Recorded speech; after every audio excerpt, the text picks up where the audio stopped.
Coming up on Good Morning Longhorns, updates on the U.S.-Iran war as the ceasefire comes to an end. Justice Clarence Thomas delivered a lecture last week at UT. More on his speech and student reactions. From innings to the basketball portal, the Longhorns had an eventful weekend. We're covering all things UT sports. UT theater students produced a play which ran throughout April. We're live with one of the main characters. And finally, we're taking a trip down memory lane to honor our Good Morning Longhorns seniors. All this and more coming up right here, right now on Good Morning Longhorns.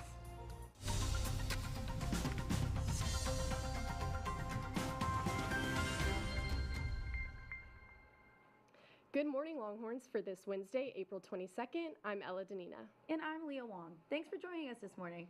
How are you doing this week, Ella? Last show of the semester? I'm sad. It's last crazy. show. We've been coming here every morning for 4 years, or not every morning, every Wednesday morning for 4 years. So. Imagine if we did do this every single morning. I know. But it's really crazy how time has flown by, and so I'm excited to do this with you this morning. But it's been a good 4 years. Well, jumping right in, a Louisiana man killed 8 children and shot 2 women on Sunday in a shocking domestic violence mass shooting. Shreveport police have identified Shamar Elkins as the shooter. They say 7 of the 8 kids killed were his, and the other was a cousin. The women shot were his wife and girlfriend. Both were seriously injured in the shooting but survived. After committing the mass shooting across 2 homes, Elkins carjacked a person at gunpoint and fled the scene. Police shot and killed him after a pursuit. The investigation is ongoing, but Shreveport's mayor is calling the incident, quote, maybe the worst tragic situation we've ever had. In other news, today marks the end of the 2-week ceasefire between Iran and the United States. Our Emmy Adams is live in the studio with us this morning to give updates on the war overseas. Good morning. In light of today's ceasefire deadline, President Trump said last night he plans on extending the ceasefire between Iran and the U.S. while peace talks continue. Despite Trump's claim, the U.S. does not plan on lifting its blockade in Iranian ports, according to NPR. An Iranian senior advisor has since said Trump's extension, quote, means nothing, end quote. While President Trump has said he is confident Tehran will cooperate in a compromise, Iranian officials did not confirm their attendance for a second round of peace talks, which would have taken place in Pakistan. Vice President J.D. Vance was set to lead the American side of the talks on Tuesday, but the trip was called off due to a lack of responsiveness from Iran. Before the trip cancellation, Pakistani Information Minister Ataullah Tarar posted on X, saying his country is making, quote, sincere efforts to convince Iran to attend peace talks. In other news, the U.S. Defense Department announced it seized an Iranian oil transportation vessel on Sunday in the Gulf of Oman. Iran has called for its release and has been threatening retaliation. As of this morning, BBC reports Iran says it has seized 2 U.S. cargo ships in the Strait of Hormuz. That's all from me this morning. I'm Emmy Adams. Back to you guys. Thanks, Emmy. Last Thursday, prosecutors in Minneapolis charged federal immigration agent Gregory Donnell Morgan Jr. with assault, accusing the agent of pointing a gun at motorists along a state highway during the immigration crackdown back in February. This has been the first case connected to the federal government's 10-week operation in Minnesota. The incident consisted of Morgan pointing a gun at 2 people in a car as he attempted to pass them in an unmarked vehicle on the shoulder of a highway. Morgan told state investigators that he feared for his safety and the safety of others after the vehicle swerved and cut him off. However, the motorist told investigators they had no idea the vehicle was law enforcement, as there were no lights or sirens, and thought Morgan was a crazy person aiming guns at people, so they filed a complaint with 911. This case is just one of 18 incidents now under investigation in Hennepin County.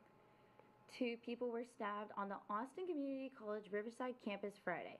According to Fox 7, officers received a call about a disturbance around 8:45 a.m. and quickly arrived to a wooded area northwest of the campus. One suspect was taken into custody on the scene, and both victims were taken to the hospital, but remain in stable condition. The incident is currently under investigation, but ACC says there is no threat to the community. Austin is moving forward with homeless camp sweeps following Austin City Council passing a resolution that worked to improve the process of homeless camp relocation.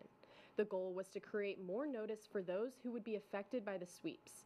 However, many people are experiencing their camp being swept without any notice and losing their belongings. This also means some aren't able to be present during the sweep, and so some come back to their camps completely unrecognizable. Advocacy groups are working with Austin City Council to improve the effect of this resolution and ensure more compassion for those affected. The Austin Transit Partnership has appointed Kiewit Austin Partnership, or CAP, as a design build contractor for its operation and maintenance facility. The board's approval of the CAP team enables them to begin pre construction activities. This includes advancing design, initiating permitting, and preparing the site for future construction. ATP CEO Greg Connolly says the operations and maintenance facility is integral to the success of the system, as it's where trains are maintained, cleaned, and prepared for service each day. Saturday was Record Store Day, and many Austin stores participated in the fun. This special day has been held since 2008 on the third Saturday in April. Waterloo Records, an Austin staple, participated in the event again this year, but this time at its new location off of Lamar and 11th. The store had nearly 400 exclusive releases and offered giveaways, according to KXAN. Country artist Caitlin Butts paid a brief visit to meet fans and celebrate the release of a new album. Live releases and rare recordings from artists including the Grateful Dead and Bruce Springsteen were also highlights. The Artemis II crew safely completed their mission last week after being the first astronauts to travel back to the moon in over half a century. But years before they embarked on the historic spaceflight, they were trained in field geology by a UT professor. Mark Helper helped train all 4 of the Artemis II astronauts. Helper has expressed a great sense of pride watching the crew fly by and listening to his former students use the skills they learned in the fieldwork. Helper says he hopes to, quote, pass the torch to a younger generation of geologists, end quote. Supreme Court Justice Clarence Thomas paid a visit to campus last week, delivering a guest lecture to a pre-selected group of UT students in honor of the 250th anniversary of the signing of the Declaration of Independence. Thomas is currently the court's longest-serving justice and is notable for his conservative ideologies. In his speech, Thomas referred back to the Declaration's main principles and said Americans must seek to defend them. He also openly criticized progressivism, frequently referring back to his faith in conservatism. The end of the event was complete with a Q&A session where Thomas took pre-submitted questions from several students. This past Friday, Forbes released its annual list of new Ivies, and UT Austin made that list for the 3rd year in a row. The qualities that Forbes looks at are SAT and ACT scores, student enrollment, and admission rates. For UT, the university had an enrollment of over 44,000 students with a 27% acceptance rate. Regarding standardized test scores, the median ACT was a 31 and median SAT was a 1390. And Austin's Community First Energy was alive and well this past Saturday at the Tiny Farmers Market. This market, which was started by Hannah Gustafson in her own front yard, just celebrated its first birthday. More than 30 vendors set up shop at the market, and people waited in a line to grab a drink from Please Stay coffee stand, get their caricature done, and look at custom pottery while listening to some live music. The market will be back once a month through September. On May 2nd, they will be celebrating Manor May Day Festival. Well, definitely have to stop by that, but we have a hopeful update from the Lady Bird Johnson Wildflower Center. Oh my gosh. The second owlet from the great horned owl Athena's nest has been found alive. Just yesterday, both owlets were thought to have not survived, devastating the community. Wildlife officials say it's now in care with Austin Wildlife Rescue, and early signs show it's strong, moving, and eating.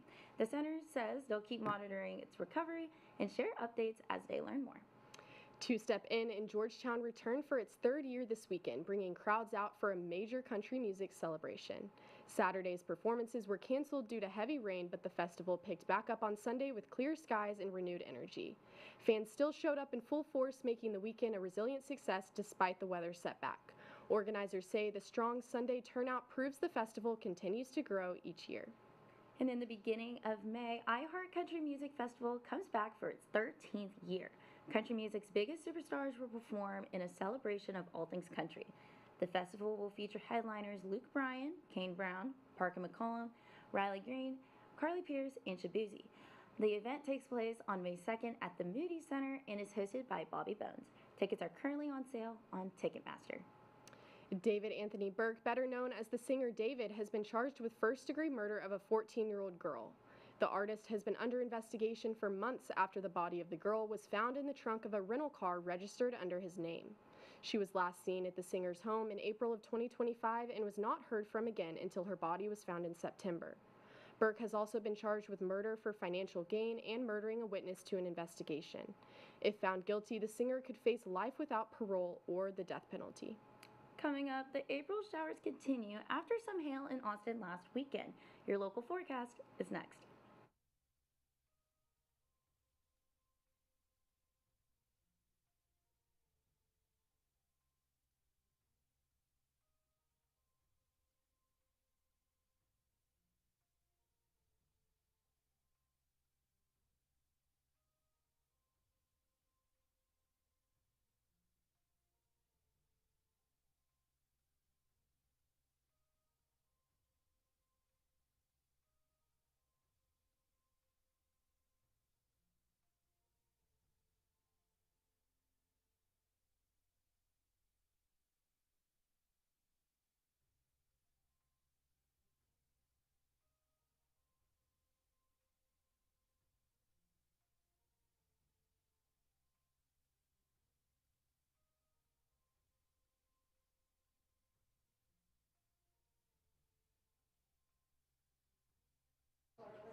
Welcome back. Over the weekend, some areas around Austin experienced mild hailstorms. Pea-sized hail and heavy thunderstorms could be seen across San Marcos, Dripping Springs, and Williamson County. This unfortunately caused the Two-Step-In Festival in Georgetown to be canceled for its Saturday evening performances, but the festival was able to resume as normal on Sunday. As for this week, the rainy days seem to be continuing as we wrap up the semester. And here to tell us more in the Weather Center is Hope Vanderberg. Good morning. Good morning, Ella and Leah, and good morning, Longhorns. It has been a very rainy last week of classes here on campus, but luckily it looks like we're about to get some relief. Today, you might still see some scattered showers with a 30% chance of rain, so bring your umbrella and rain jacket to class with you just in case. The high today is 82 degrees with a low of 67. Then we will be seeing some partly cloudy conditions all the way through Sunday with highs in the upper 80s and lows in the lower 70s. The chance for rain hovers around 10% all weekend, and the sun will hopefully peak out to dry up some of the puddles. Rolling into the last day of classes here at UT on Monday, the rainy conditions will be back with some isolated storms expected in the evening with a high reaching 90 degrees and a low of 64. That's all from the Weather Center. I'm Hope Vanderberg. Back to you.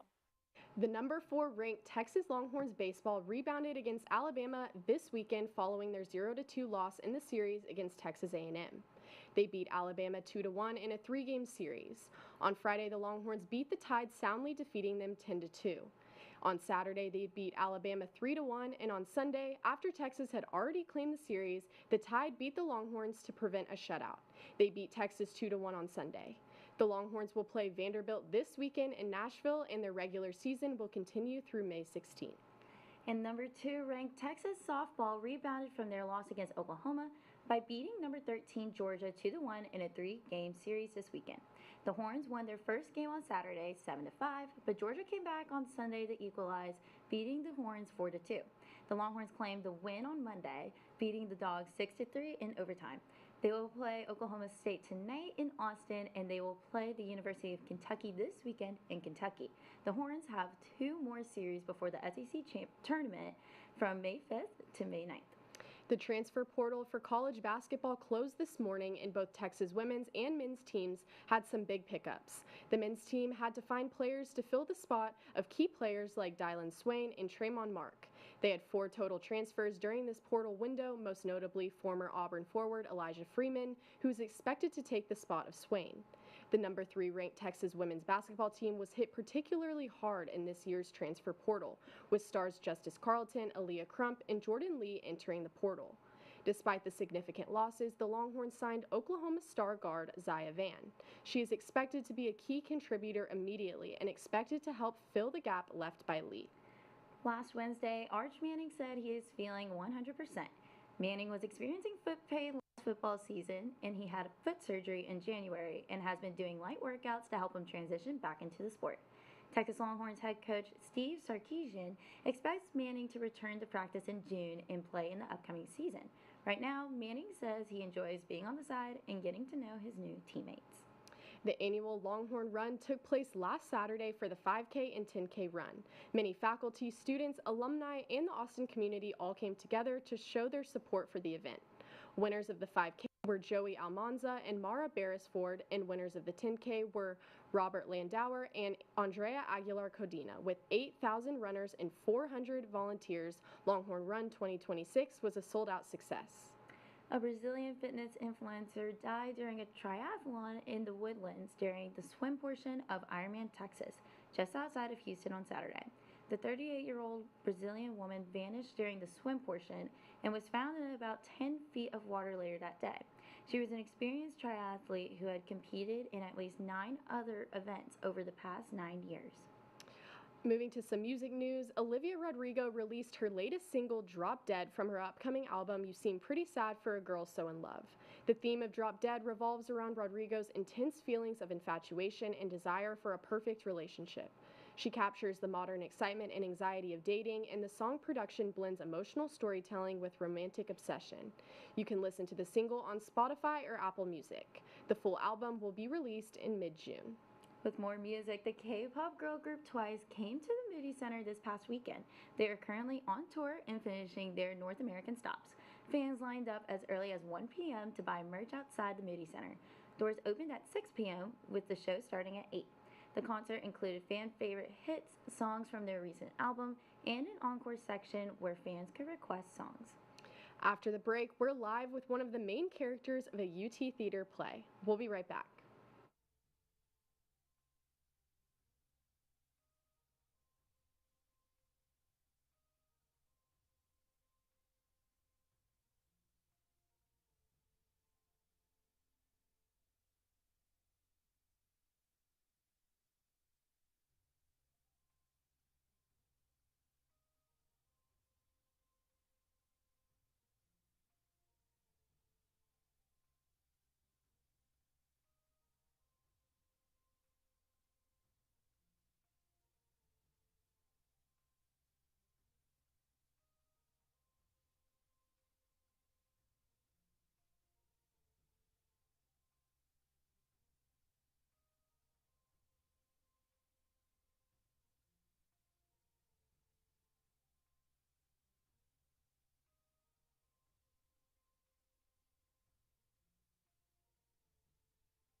Welcome back. For our last guest segment of the year, we return to the stage. UT Theater and Dance just wrapped up their latest production of Ain't No Mo, a comedy satire play.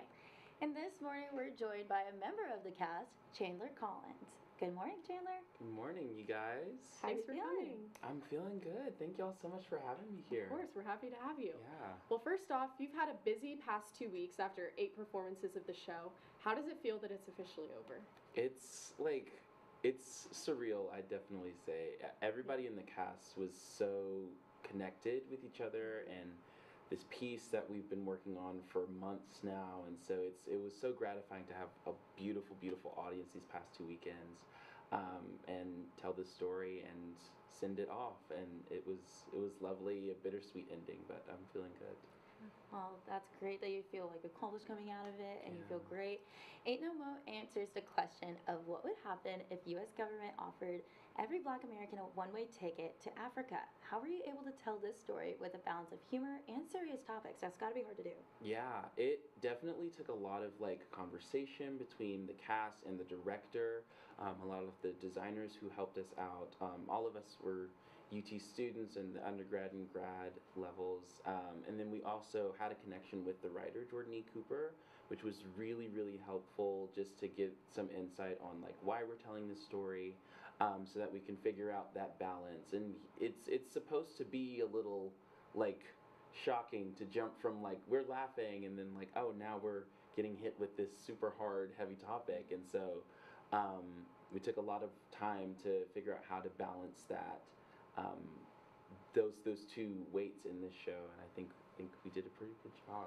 So when did you guys start the production of the show? Like, how long was the time frame from when you first were casted and then till the very end? Yeah, well, Michaela Gibson, who is our director, I'd worked with her before, and so she had expressed interest in doing this play around spring last year, and so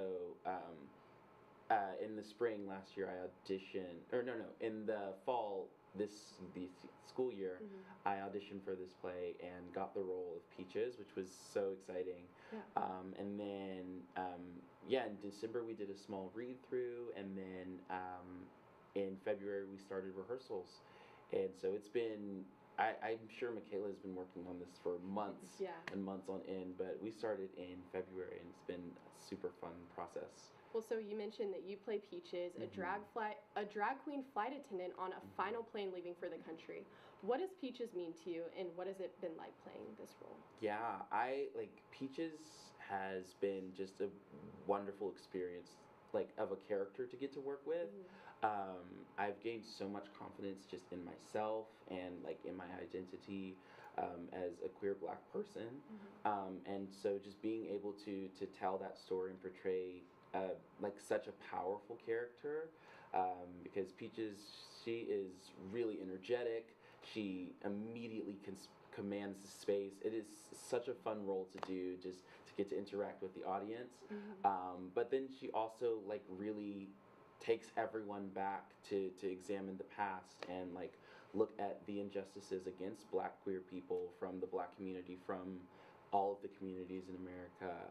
So just shining a light and recognizing the hurt that we've experienced, but also just looking towards the future and holding the power that we have. So it's been awesome to immerse myself in that. Yeah, it really sounds like this character really holds a special place in your heart. Yeah. And that's really refreshing and wonderful to hear. And so going forward, what kinds of themes do you hope to dive into for your future productions? Yeah, I think I really, really want to continue telling Black queer stories.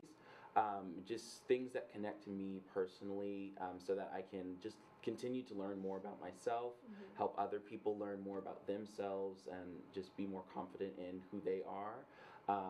But then also like tell stories that help everybody think, like just really fun and heavy pieces, that kind of leave the community and the audiences with some thoughts that hopefully help them become better people. So it's just learning and growing together. I love projects that help everybody do that. Well, it sounds like it was a huge success. I was talking to people who saw it, and they were talking about how amazing it was. So Thank you. Congratulations. Yes, thank you. That's all the time that we have for this morning. Thank you for coming on the show, Chandler. And U2 holds a number of productions every year, so check their website if you're interested in heading to the Winship Theater.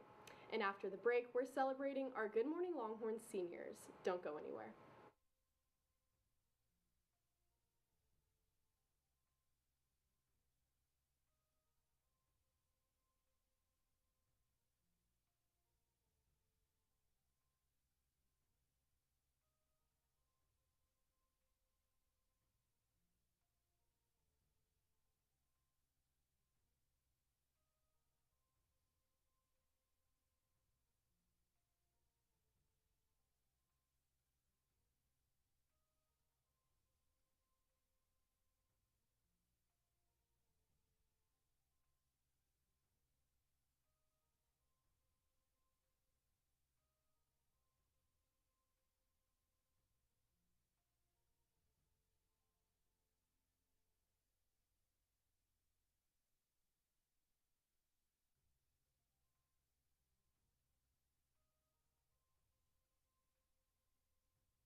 welcome back in honor of this morning being our very last show of the school year and our very own GMLH seniors walking across the stage in a little over a week.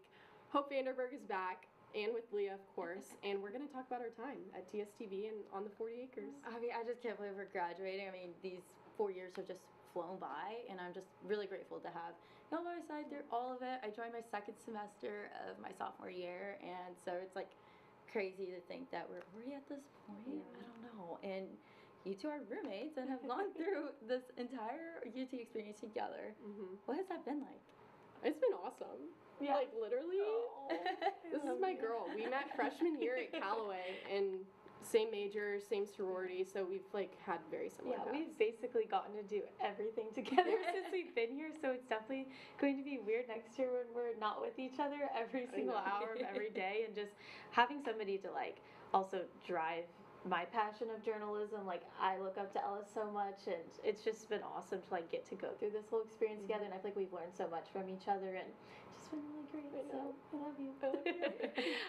One of my favorite parts of UT's journalism program, I would say, has definitely been working for TSTV. It's been so fundamental in, like, everything that I've learned up to this point. What have been some valuable lessons that y'all have walking away with? Oh my gosh, there's been so many, just like being adaptable and like being ready to make changes on the fly and just like being ready for anything. I mean, you never know what any morning can bring on set, whether it's like sound, graphics, like anything. And so just being ready to go at all times. But that's like very work. In terms of like personal, just like it's helped me like come out of my shell even more and like feel like more empowered. Like if I can like talk on camera, like I can like pretty much do anything. So that's been super fundamental for me. Yeah, I think definitely rolling with the punches.